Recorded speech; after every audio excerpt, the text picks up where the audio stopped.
Imaginez la scène. Une route de campagne, tard le soir, le silence. Et d'un coup, une lumière dans le ciel. Un truc silencieux, qui bouge d'une manière impossible, qui fait des angles droits, qui s'arrête net. Ça ressemble à rien de connu, ni un avion, ni un satellite. Et ça, ce n'est pas le début d'un film.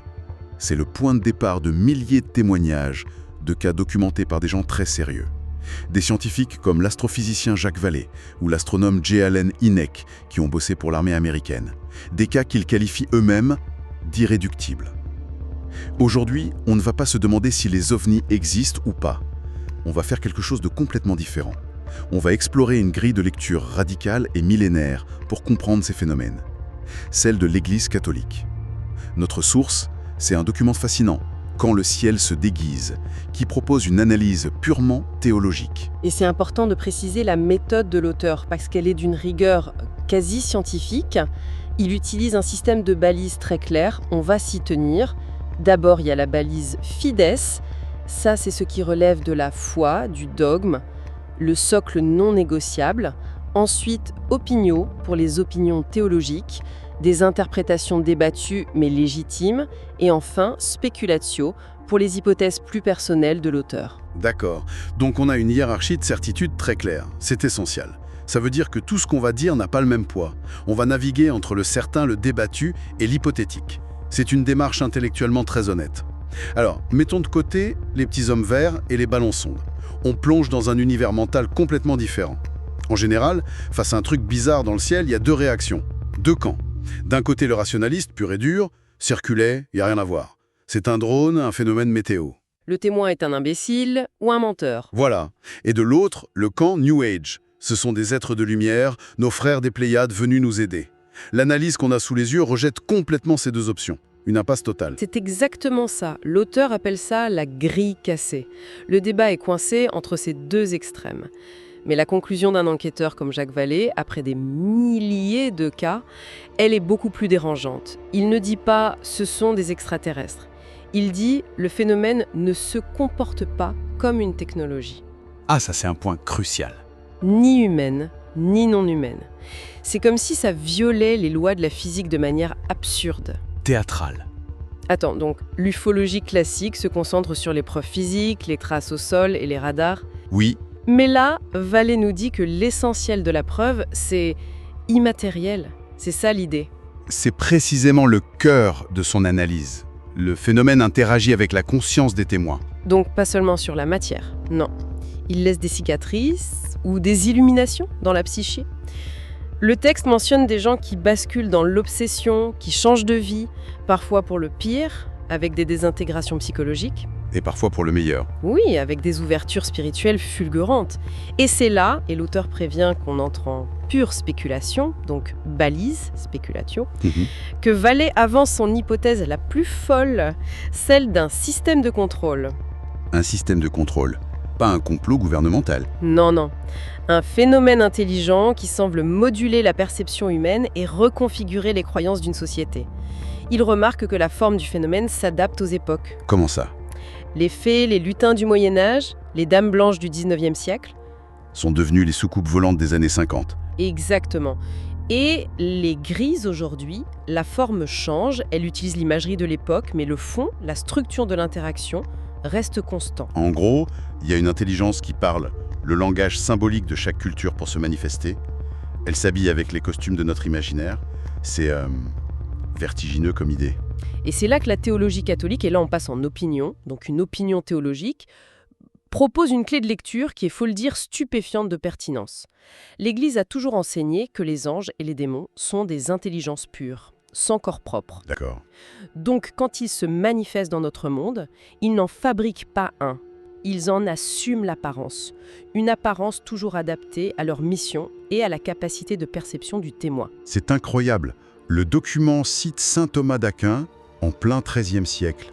Il écrit « Les anges ont besoin d'un corps assumé, non pour eux-mêmes, mais pour nous. Voilà, » Donc ce n'est pas une tromperie, c'est une... une pédagogie. C'est ça. L'ange qui apparaît à Abraham, il ressemble à un voyageur du désert, pas à un alien. Il se met à son niveau. Et ça change complètement la question de départ. Ah oui ?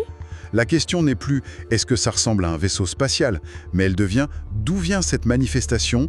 et surtout « vers quoi est-ce qu'elle me mène ?» On s'attache à l'origine et à la finalité. Plus à la forme. Exactement. Et ça, c'est le point de départ de tout le discernement catholique. C'est une rupture totale en fait. L'Église ne dit pas c'est des bêtises, elle dit plutôt « le monde est étrange, alors voici des outils pour y voir clair ».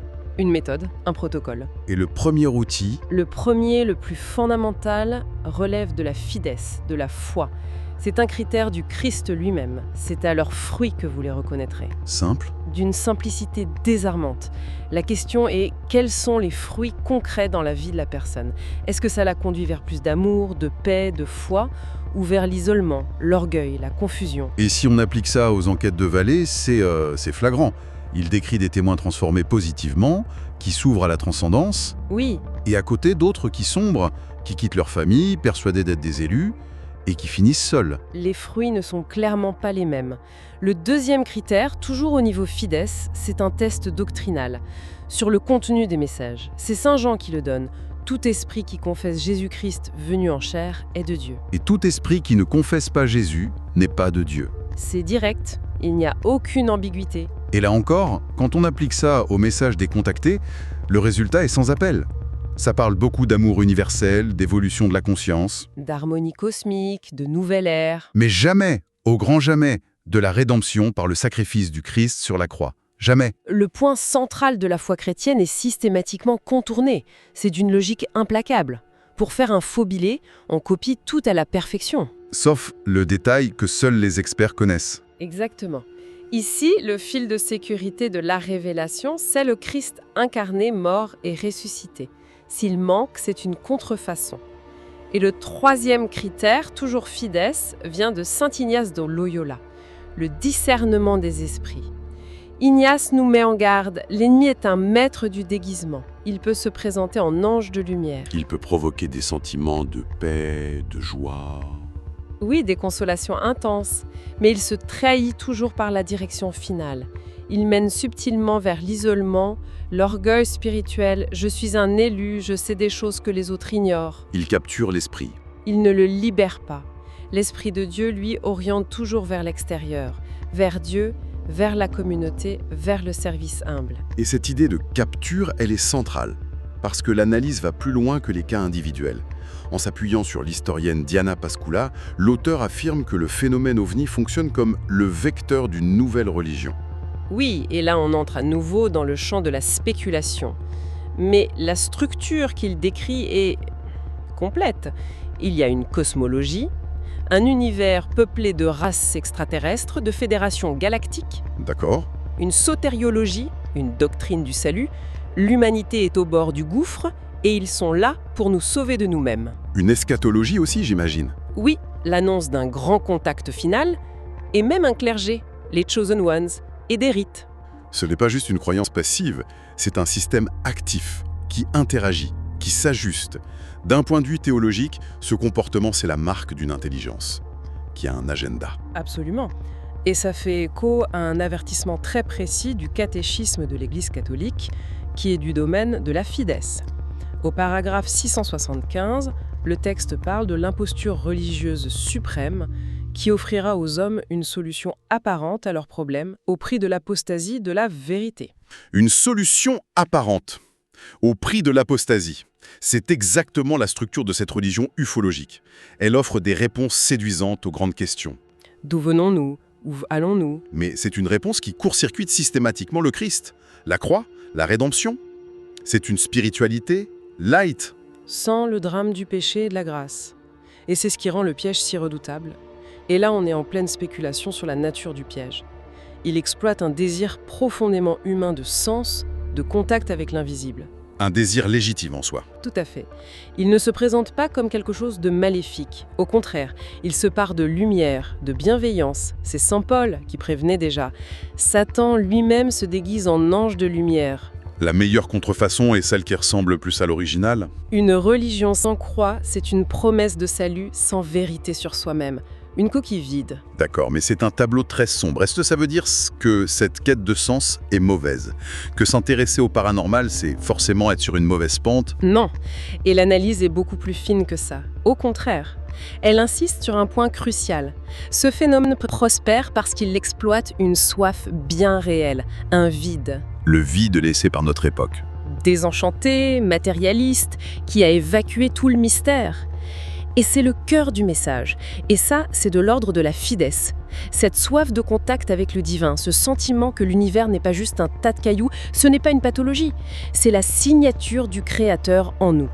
Saint Augustin l'a dit, notre cœur est sans repos tant qu'il ne demeure en toi.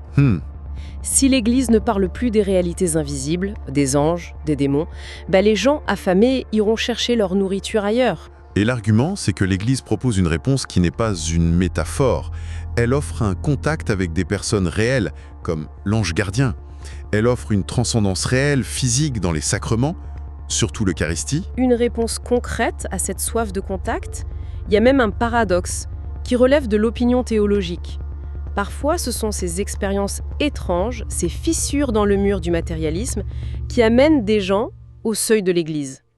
C'est l'idée de la préparatio evangelica. Oui, la préparation à l'Évangile.